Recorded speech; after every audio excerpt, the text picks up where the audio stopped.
Bonjour la jeunesse congolaise, bonjour le peuple congolais dans son ensemble. De partout où vous êtes, je vous salue et j'en profite par la même occasion pour vous souhaiter mes meilleurs vœux et joyeuses fêtes de Nouvel An. Parce que là, nous sommes déjà le 31 décembre 2020. Donc, dans quelques heures, nous entrerons dans l'année 2021. Donc, raison pour laquelle j'ai voulu commencer d'abord par là, pour vous souhaiter vraiment bonne fête, plein de bonnes choses pour cette année qui s'annonce. Santé, prospérité, détermination, l'amour du Congo. À vous, mes très chers frères et sœurs congolais. Je m'en vais aussi vous remercier de m'avoir accordé ces petits moments pour m'écouter, ces petits moments pour échanger avec vous concernant la politique de notre pays, la République démocratique du Congo. Oui, je parle bien de la politique. Car dit-on, c'est lui qui ne s'occupe pas de la politique de son pays. C'est la politique de son pays qui va s'occuper de lui. Voilà, la jeunesse congolaise. Je ne cesserai de marteler là-dessus, excusez-moi, de marteler là-dessus, qu'aujourd'hui, on est jeune. Et demain, c'est nous qui allons diriger le pays. Je parle de la jeunesse dans son ensemble, en fait.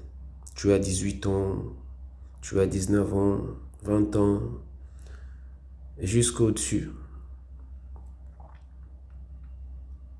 Pourquoi je dis ça?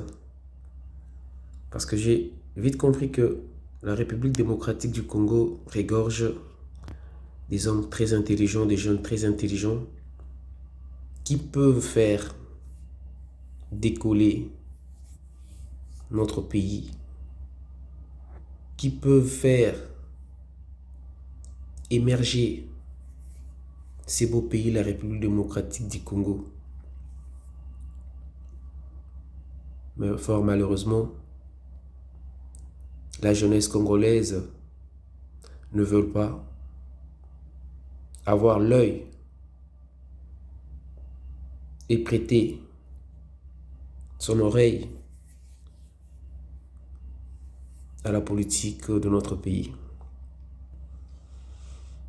Chers amis, je vous encourage une fois de plus pour cette année qui s'annonce, pour que nous puissions encore une fois de plus converger nos pensées, converger nos idées, converger nos forces, pour que la République démocratique du Congo décolle. Ouais, nous sommes capables d'y arriver. Permettez-moi de vous faire un peu une rétrospection. Pourquoi? Vous allez vous poser une question, ou encore vous allez vous poser la question. Mais elle est simple, la réponse. J'ai vite constaté que mes frères et sœurs congolais oublient vite, ou encore nous oublions vite. Il y a de cela quelques années, les Congolais de partout, quand j'ai dit de partout, les Congolais qui se trouvent dans les 5 continents, en Afrique, en Europe, en Océanie, en Asie et en Amérique, pensaient à l'époque d'un seul truc, ou encore d'une seule chose. C'était comment faire pour mettre M. Kabila en dehors de la politique congolaise. Parce qu'on disait que c'était pas un de nôtres. Tout le monde le disait.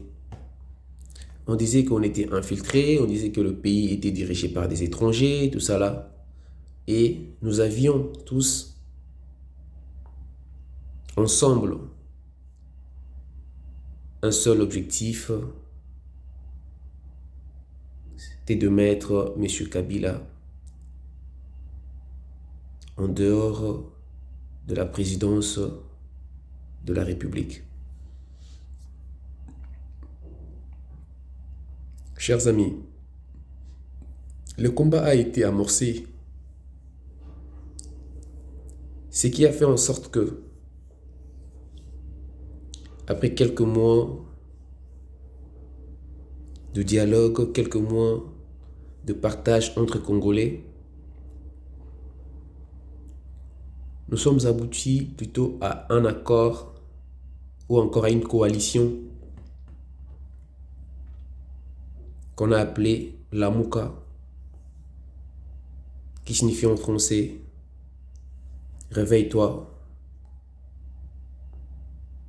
et qui avait un seul objectif, c'est de gagner les élections, récupérer la signature de notre pays. Quand je parle de la signature, allez-y comprendre que je parle de la présidence de la République. C'était notre seul objectif de l'époque. Il y en avait beaucoup. Excusez-moi, il n'y avait pas seul. Mais ce qui était beaucoup plus prioritaire, c'était celui-là. Car on dit, parmi les choses essentielles, il y a toujours eu une priorité. Donc la priorité était d'abord de récupérer la présidence de la République. Mais on se posait des questions. Comment y arriver? Parce que M. Kabila avait entre ses mains toutes les manettes. Quand je dis toutes les manettes, allez-y comprendre que non, il contrôlait tout. Il avait l'armée, la police, la CENI, l'Assemblée nationale, le Sénat, ainsi de suite. Et on se posait des questions. Comment faire pour que nous puissions vraiment récupérer notre pays? Oui, certaines personnes me diront que la meilleure façon, c'était les élections. Certes, c'est une voie démocratique. C'est par les élections qu'on obtient le président de la République, les députés, ainsi que le sénateur, tout ça là. C'est par rapport aux élections. Tout à fait d'accord avec vous. Mais il fallait se poser une question. Quel type d'élection? Qui organisait ces élections? Avec la machine à voter. Bref, le décor a été déjà planté. On savait très bien que même si Lamouka avait derrière lui la population congolaise, mais avec Kabila, c'était un peu compliqué pour y arriver. Par la suite, il y a eu fissure dans la coalition Lamouka. Nous avons vu le président actuel, Félix-Antoine Tshisekedi Tshilombo, s'est retiré avec son allié actuel, M. Vital Kamerhe, pour aller former leur plateforme dénommée Cap pour le changement, cache en sigle. Par la suite, on est allé aux élections. Je vous épargne un peu de détails. On est allé aux élections et c'est M. Félix qui a été proclamé président de la République. Je pèse bien mes mots. Il a été proclamé président de la République. Il y a eu contestation de part et d'autre. À la fin des comptes, la Cour constitutionnelle avait confirmé M. Félix Tshisekedi Tshilombo comme président de la République. Allons-y. Monsieur le Président a accepté de faire une coalition avec le FCC. Le FCC, je vais expliquer, et ça signifie déjà le Front commun pour le Congo. Une plateforme dirigée par monsieur Joseph Kabila. Ils ont fait une coalition. Pourquoi une coalition? Parce que c'est fait que, après les élections, M. Tshisekedi n'avait pas la majorité parlementaire et que c'était le FCC qui détenait la majorité parlementaire. À la fin des comptes, ils ont préféré d'évoluer dans un gouvernement de coalition et non de cohabitation. On avance. Tout Congolais, je dis bien tout Congolais, pas la majorité, mais je dis voilà, la quasi-totalité des Congolais n'étaient pas du tout d'accord avec cette coalition. Parce qu'on se disait comment ça se fait que un fils d'Etienne Tshisekedi accepte de cohabiter, de coaliser avec quelqu'un qu'on traite, nous, peuple congolais, d'ennemis de la République démocratique du Congo. Oui, je parle de nous. Ce ne sont pas mes propos, mais je me mets parce que je suis congolais. On ne voyait pas la chose de la sorte, en fait.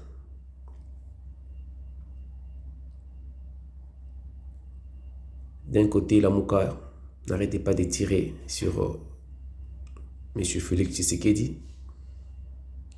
Chose que nous considérions normale.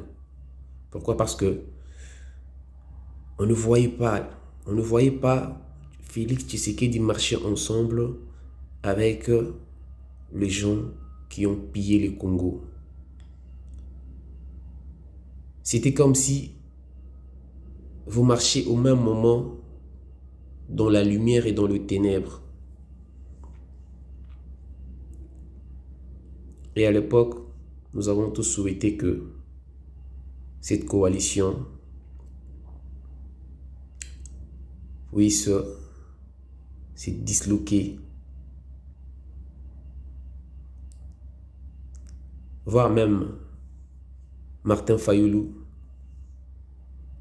qui n'arrêtait pas de dire à Monsieur le Président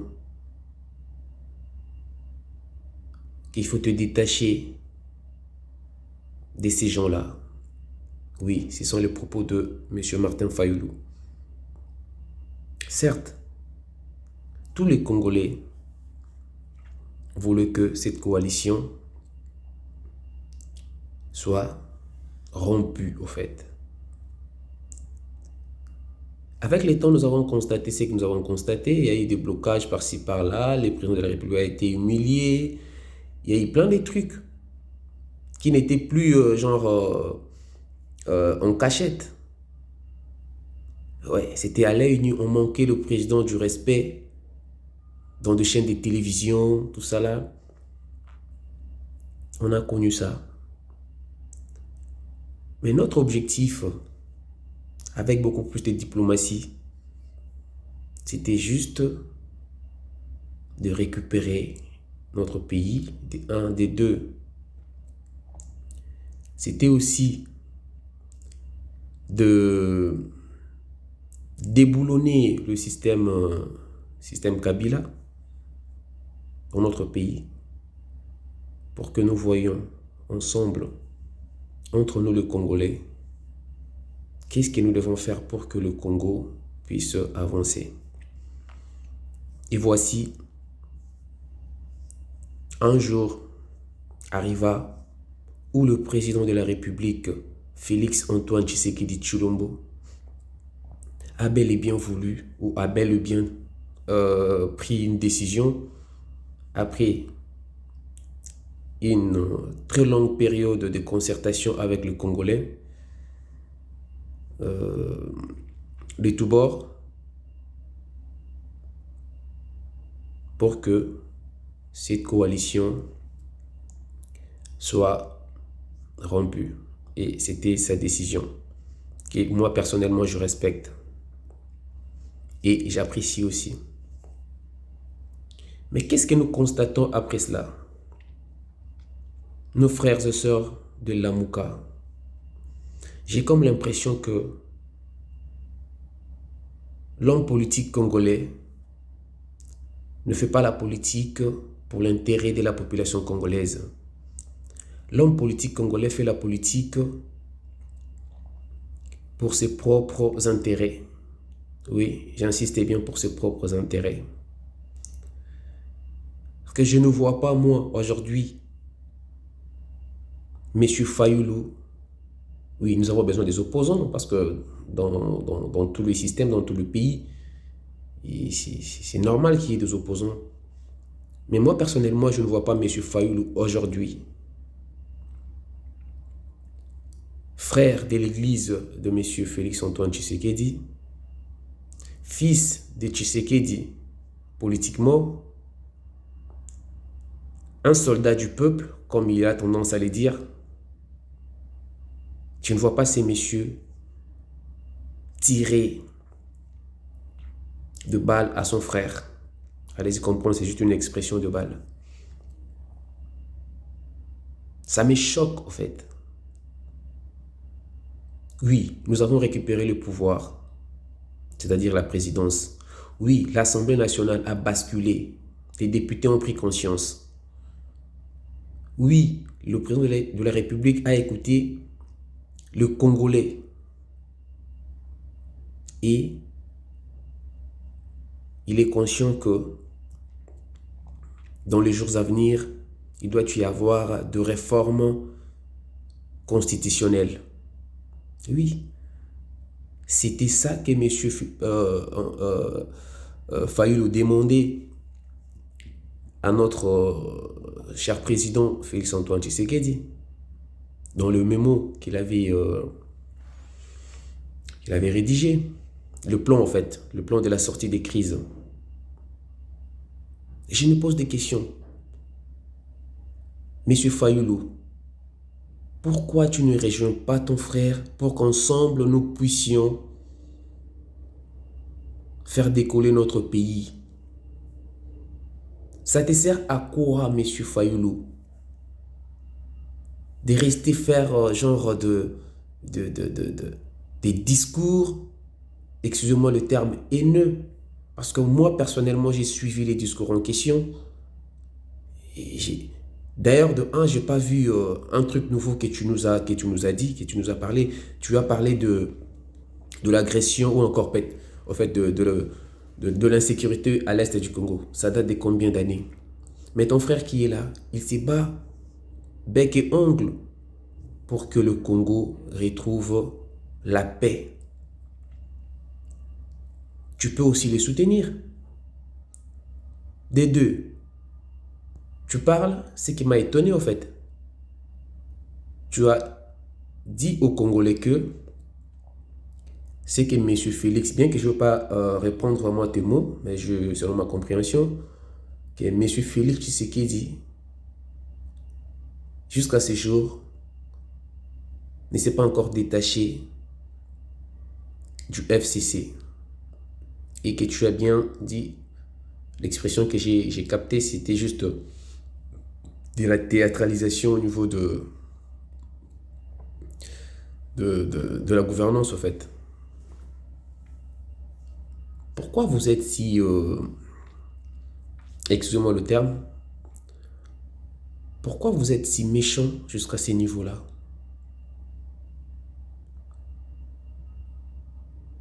Ou soit, je ne sais pas, vous faites ces genres de déclarations pour que vous puissiez exister sur le plan politique. Mais en réalité, ce que nous avions voulu, c'était pas M. Bemba, M. Fayoulou, M. Katumbi, M. Tshisekedi, M. je sais pas moi qui, puisse être le président de la République. Nous avions voulu, peu importe la personne, et là on le disait il y a de cela quelques années, la preuve en est quand tu es sorti, M. Fayoulou, quand on t'a voté, entre guillemets, comme les candidats uniques de l'opposition, tout le monde t'a soutenu. Parce que nous, on se disait, peu importe la personne, mais le plus important pour nous est de converger nos forces pour mettre fin au régime des Kabila. Mais aujourd'hui, chose faite, qu'est-ce que vous attendez? Avec beaucoup de respect, nous sommes tous des Congolais. Et nous aimerions voir nos frères et sœurs qui sont à l'est du Congo vivre en paix. Nous aimerions voir nos frères et sœurs qui vivent dans des milieux reculés mener une vie normale. Nous aimerions voir que la paupérisation extrême qui ronge la population congolaise puisse même pas être éradiquée, mais diminuée. Et tout cela, ce sera par le concours de tout un chacun. Chers frères et sœurs, il est temps que nous, le Congolais, nous puissions bannir nos haines, nous puissions bannir, comment dirais-je, toutes les pratiques qui feront à ce que nous puissions être divisés. Unissons-nous pour la République démocratique du Congo. Unissons-nous pour que notre pays puisse décoller. Et moi, j'y crois. Et j'en appelle à la jeunesse congolaise de se mettre ensemble, d'échanger, de partager sur le point qui vont faire en sorte que notre pays puisse retrouver sa grandeur plutôt, sa dignité à l'échiquier international. Voilà le message que j'avais pour vous aujourd'hui. J'espère qu'on est ensemble. On ne va pas juste se limiter au niveau de vidéos, encore de émissions. Mais en 2021, nous allons faire en sorte que nos projets soient matérialisés. Cela veut dire que nous allons constituer un groupe des Congolais qui vont commencer à réfléchir et à proposer des idées à nos dirigeants. Voilà, une fois de plus, je vous souhaite bonne journée et mes vœux le meilleur. Bye bye.